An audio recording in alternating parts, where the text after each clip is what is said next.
Sometimes my brain tries to make me laugh at the most inappropriate moments. Allow me to explain. The unluckiest girl in the world, that's me!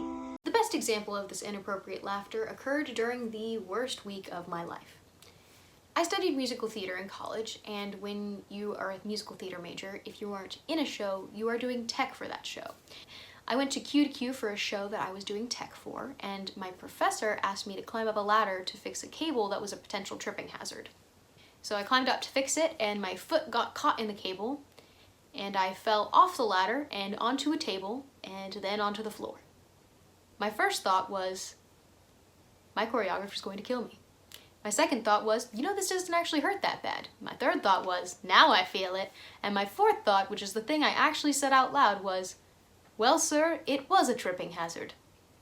Of course, this entire incident occurred a mere 5 minutes after my professor had said, I have already driven one student to the hospital. I never want to have to do that again.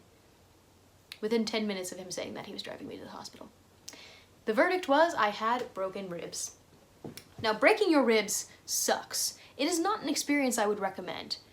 I was in blinding pain, I couldn't do anything for myself, and I was living on my friend's couch. But because I broke my ribs on my back, normally you'd be on bed rest, but I couldn't lay down, so I had to sleep propped up on the couch and leaning slightly to the left. I looked something like this.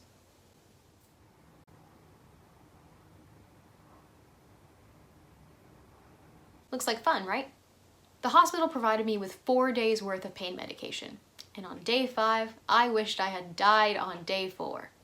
But my boyfriend came to visit me, and I was so relieved to see him. He came to check up on me, but the conversation very quickly turned in a different direction. And it took me a minute to realize that he was breaking up with me on the day that I was in the most physical pain I'd ever experienced. And I had only one thought. I don't know how many of you will have seen the musical Bye Bye Birdie, but in that musical there is a song, something along the lines of, broken dates, broken nails, broken heart.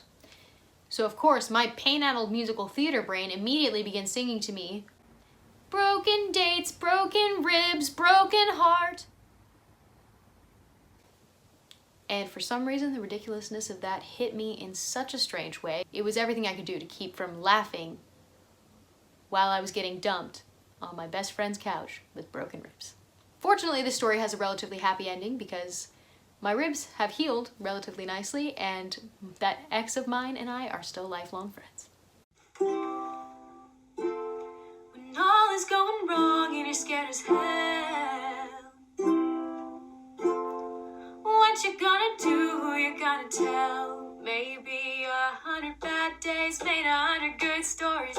100 good stories made me interesting at parties. 100 bad days made 100 good stories. 100 good stories made me interesting at parties. Yeah, no,